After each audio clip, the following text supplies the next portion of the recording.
get to Cherub. Now a good opportunity coming up. Cincotta for his first goal in the big time. He's got it. Alex Cincotta, first goal in AFL footy.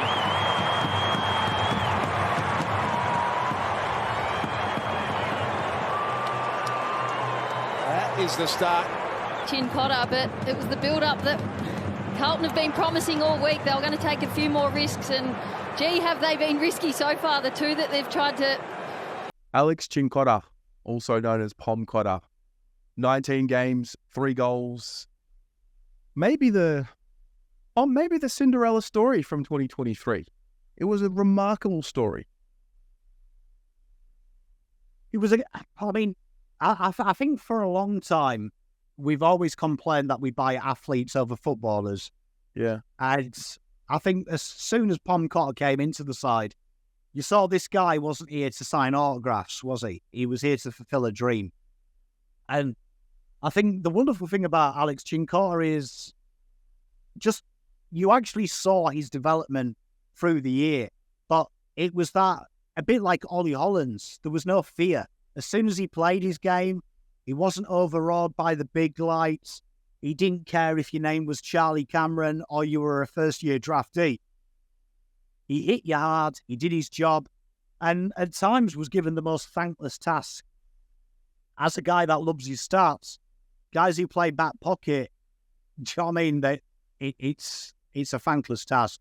You ain't going to get the praise, but he's really that player, isn't he? That he's the benchmark, and you feel reliable. And towards the end of the season, feel like you could rest your hat on him, couldn't you? Because you knew he was going to do his job and he was going to fight till the end. And I think there's a lot of players in that back line for me that get way too much kudos. And it's been great this year that Nick Newman is one of them guys that finally is getting the kudos, who's been putting in shift after shift for 5 years. People started to take notice of him. Cincotta, again, is another one of them players that will just do his job and do his job well. And you know what? A lot of people are saying that it's him who's going to make way for Williams. Wouldn't be surprised, that Cincotta usurps Boyd to keep his position, because I think defensively, this guy has got it. And I think another year in the system and working with Orazio is only going to make his game better at defending these players, because whatever he hits, he destroys. And I love the pop card. Yeah, I'm glad you said that. There is a school of thought. I've probably fallen into that school of thought as well, that, Zach Williams is going to enter that back line and no matter what, he's playing. And so Jordan Boyd or Cincotta are naturally the first names that I think of who would make way. And there's something about what you said there as well, which allowed Nick Newman to flourish. Someone has to do the dirty work. And I think Newman was probably that guy for a while. And now that Zach comes into that mix, a defender who is offensively really good with ball in hand, kicks the ball really well. But in order for him to be able to do that, you need someone behind him. You need someone who's doing that lockdown job. Now, is that maybe where Cincotta can lock himself a spot as the guy who takes the dangerous small forward, the Bailey Fritsch, the Charlie Cameron, the Tom Papley? I don't know. I don't know what it's going to look like for him. But what I do know is that if Cincotta isn't playing, he's going to give it his all in the VFL. And if Cincotta is going to play, he's got such a good base level of experience from what he did in 2023. I mean, like I said, 19 games, played in round 6 through to 9, 12 through to 14, and then 16 all the way through to the prelim final. And so all of a sudden, talk about depth, he's definitely a name that you throw into the mix when you talk about who's the depth. But it's okay for him to be in that 22 to 28th player on the list, because let's be honest, you need 30. I think you need 30 players on a list to win a flag who could play any given week. Yeah, and I think you saw it when we came to finals. He had a real rigid defensive job as well.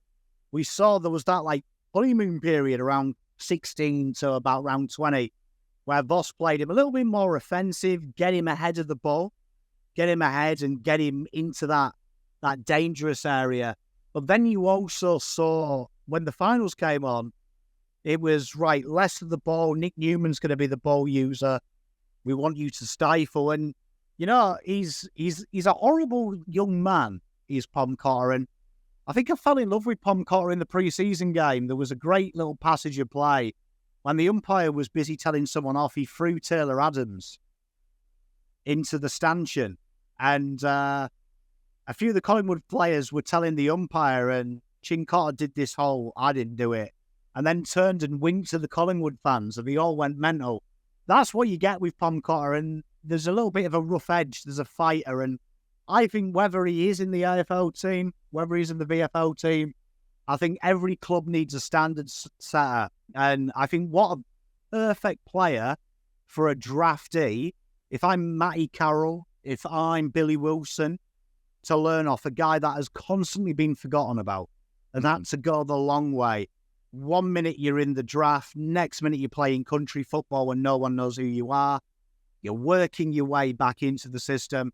What a person to be around in training to show you how fortunate you are, but how bloody hard it is to be here and what you've got to sacrifice. And I think any man who during COVID arranges with his mate to live in a gym says everything you need to know.